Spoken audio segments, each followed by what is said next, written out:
Tom Vassell. I'm Roy Kenny. I'm Mike DeLisio. I'm Chris Yee. Welcome to Catchupalooza. This is where some people who have played a game teach other people who have not played the game, and we see what our reactions are. They could be good, they could be bad. It doesn't really matter because the people who like it should still like it, hopefully. Maybe they've changed. Today we're talking about El Grande. And if you want to see our playthrough of the game, there will be a link in the description below. And if you want to know how the game plays, we'll have a link to that too, because this is more of just our thoughts on the game. Right. Yes. So to start out with, in this particular instance, I'm the only person who's really played the game. Right. You said you played a boarded game of this I at played one like point. 2 or 3 rounds of it one time. I think we did one scoring, and then everyone said, "Oh, we gotta go." So I don't know if they didn't like it, or if they didn't like my general odor, or if we just ran out of time. And full disclosure, this is in my top 100 games. I really like it. El Grande is the first major. There may have been one before, but it was the first major, what we call area control or area majority game, where you control things in a board, and that's very clear because that is all the game is. Basically, yeah. But one thing it does that I have not seen since is the card play. We definitely have these games where you have a bunch of cards in your hand, you play one, it's gone for the rest of the game. Yeah. And you're trying to outplay everyone else. This almost does it in a trick-taking way. Like you can't play the same cards To an someone else extent, has. sure. But then there's cards out there. It's the combo of those cards. I haven't seen that since, unless I'm missing something. Well, this is also an early version of multi-use cards, and to an extent, because they're not only an initiative, easy for me to say, order, but it's also the number of workers that you can get. So it's an interesting kind of a push-pull thing there. And then once you have initiative, you take the cards from the top, which are both how many of those workers you get to put out onto the map, but also a special effect. So that is interesting. It's very interesting the fact that like the low cards let you get a bunch of people, and you need those people to be able to actually place them on the board to control those areas. Right. But if you go too late in the order, you might not be able to put a bunch of them out, or you might get a terrible ability, and somebody might score huge on the board. It's a give and take with that, really. Yeah. So the game has now the ability. There's the province, and then there's your court, taking stuff from there and putting it there. That has been copied by other games as time has gone by.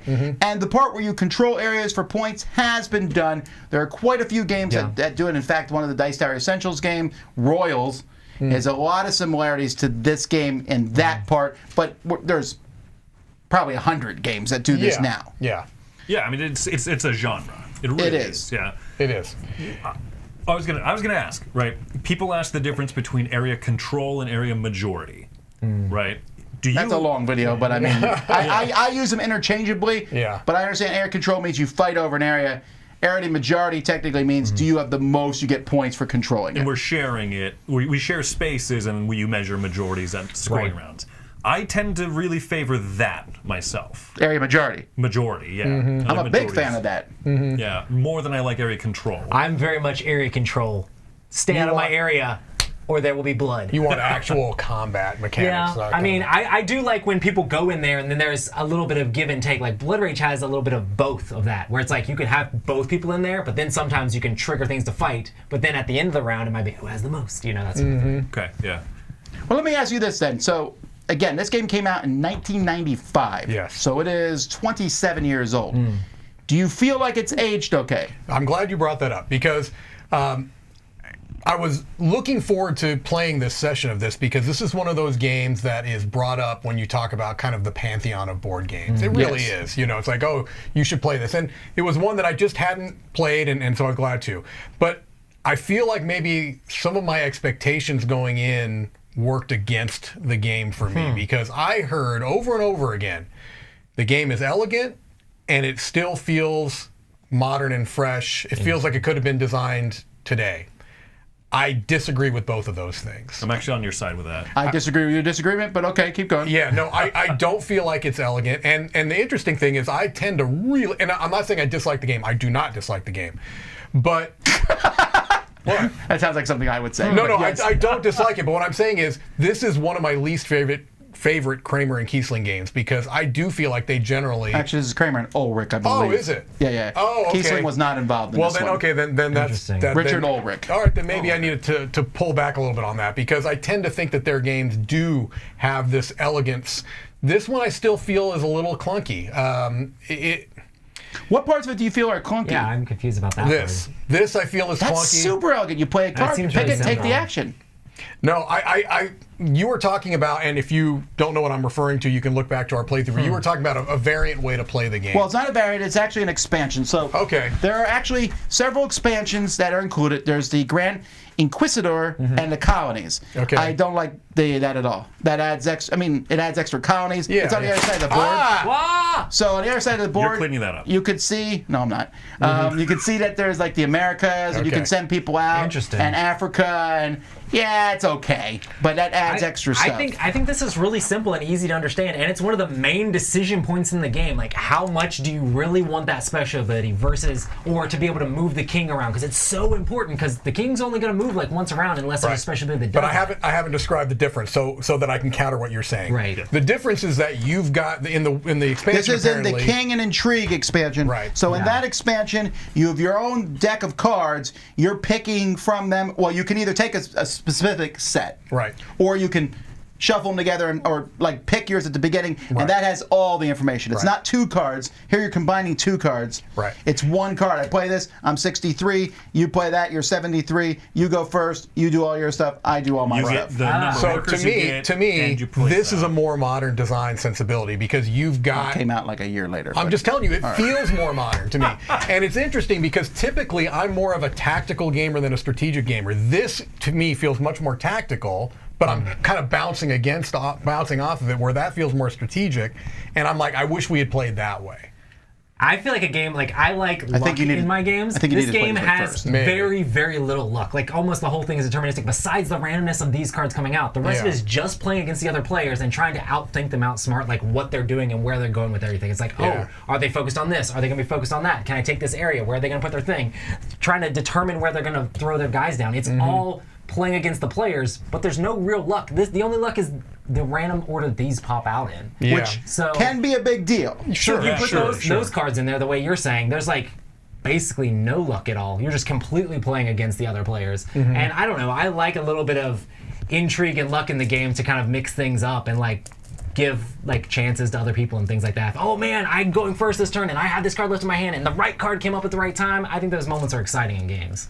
So I'll agree with Mike that something about this. Now, given The I've only played scoring this, is the other thing I was going to say feels clunky to me. That was my Really? before. Yes, going through this it's like, let's stop the game. Boom, boom, boom, boom, boom, boom, boom, boom, boom, boom, boom, boom, boom. I retract my agreement with Mike. All right, that's fine. I don't particularly think that feels. I don't think just that feels score all the more areas. modern. Okay, that's fine. I think that feels like Agree to a lot of disagree. area majority to me, though. You Yeah. kind of have to stop at the points and go through, okay, boom, boom, boom. But there's 2 or 3 scorings per. What I was going to say is something about this hand of cards that you use, and then that hand of, the display of cards out there being 2 parts. It leads to a lot of moments where someone can sit there and really think about which first card am I going to even put down for the initiative, but also the number of people that I get. They're great decision points, and I like them a lot, but it's a little bit of a... it feels a little bit clutchy. If this came out today, I would say, fantastic game, really recommend it. However, you might have some moments where players are stalling out and you're waiting for them to put down a card so that I can play my card. I was expecting more of a simultaneous reveal. When people talked about that. Oh, it feels just so modern and fresh. I think it feels a bit dated. I definitely. I think simultaneous reveal would only work if you all had a different set of numbers. It doesn't work if everyone has ones. Right. And Like everyone if has my twos. highest was Sure. 25, but my lowest was 4, and his highest was 21, but his lowest is 1. Unless they base it off who I'm put sorry, the the other way lower around. number last time. Yeah, and there are blah, blah, ways there's a whole around bunch of it, ways but to do yeah. it, design That wise. feels a little more modern to me. So, a little bit dated, a little bit clutchy at some moments, but overall, I really agree with what makes it good, though. That is what makes it good, is the fact that you have to balance so much when you're trying to even figure out what your initiative is going to be. All right. Yeah. I really enjoy the tower aspect of it. I don't That's think we my talked about favorite that part too of the much. game. Is that you can put those hidden guys in there, and then at the end of the round, you get to choose a thing on the dial and try to outthink where the opponents Yes. are. It's like, and there are really important things that happened in the game during that phase of the game. Just because it's like, well, like it was a lot of territory swapping, and I enjoy that sort of thing in games where you have to try to like outthink your opponents, like where are they going to go, what are they going to do, and figure out the way to like maximize your efficiency on the board. Yeah, that is by far my favorite part of the game. All right, Mike. So where do you land on this then? So you played it. This is your first time. Yeah. Are you good? You like check it off and you're kind of finished? That is it. Basically, because if I'm going to play an area majority or an area control game, there are many others that I would personally choose to play before this. I'm glad I played it. I understand the intelligence of the design, the importance of the game to the hobby, being one of the earliest to do this. I feel like it's dated, and I just feel like there are other games I'd rather play that do something similar. I thought the game was enjoyable overall. This is not my style of game at all. I don't like games that are like extremely deterministic and things like that. This feels very, I guess, Euro area control, where it's all about points. Like at the end of the day, who got the most points? This points, that points. Like you're not gonna have like an emergent story coming out of this. I don't think it's like an experience game at all. And I like to have experiences with the people around the table when I actually play them. I would much rather have a game that's like this that has a lot more combo building up, because I really enjoy that sort of stuff. I'd rather go for something like Ethnos or something like that, where you can build up cool things and throw things out, but still have the same sort of like area scoring and try to pull those things off. I see myself playing Ethnos so many more times, and Right. really what they share is just kind of majority in areas, right? But I like this a lot. I'm going to play this again, I think, when people kind of want to play something that's a little bit older, a little bit more classic feeling. It has its place for me, and I do really look forward to playing it more and getting to kind of see what some of those card reveals are out there, the events for the round, because that really shakes up. The first round that we played in our live play, there were only like 2 good events out, but then every other round I thought, oh, I want these 3. Yeah. And Maybe that left a little even bit of all a, because I felt like the game started on a bad note. It did. It really did. I felt like I was in a position where none of the cards were any good for me. It's really surprising to me that the scoring ones have such high things to let you put guys out, because it's like you would think if you're the person taking the scoring one, you wouldn't be able to put as many people out, but you can really swing the game if you grab the right scoring one at the right time, which really makes the high numbers really important, which I guess kind of balances that part out. Sure. The design in that is very interesting. Right. I really like the game still. Nothing has changed here. I would like to see I'm not gonna lie, I like to see a more modernized look with a better, this does not look amazing. You don't right? like this? I don't hate it. I can get over it. That being said, you were talking, you mentioned Ethnos, I mentioned Royals, there's other games too that have area control. I like this one. The only game that has given me a feeling that's similar to this is the one from Panda Stars, Tammany Hall. Oh my gosh. I would play Tammany Hall. This is a every mean time game. over this. It really is. It's in your face. I like that. I think it scales well. Mike mentioned this expansion, King and Intrigue, and maybe something I'll get you to play that. Yeah.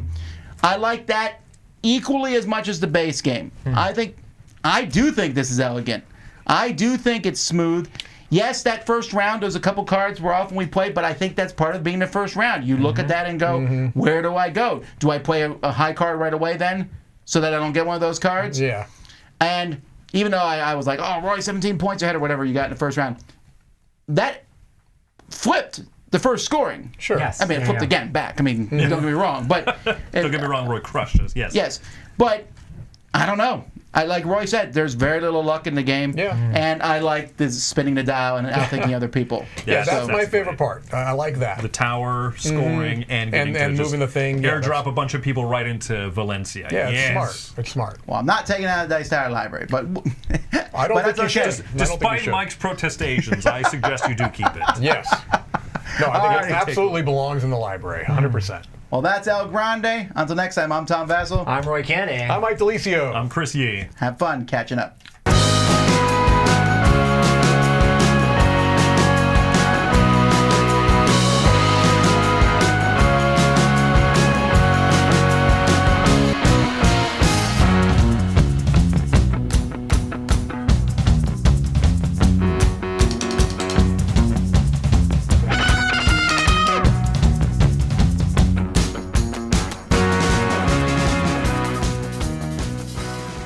I'm Tom Vassell. I'm Roy Candy. I'm Mike Delicio. I'm Chris Yee. Have fun catching up. I'm going to get skewered on this video.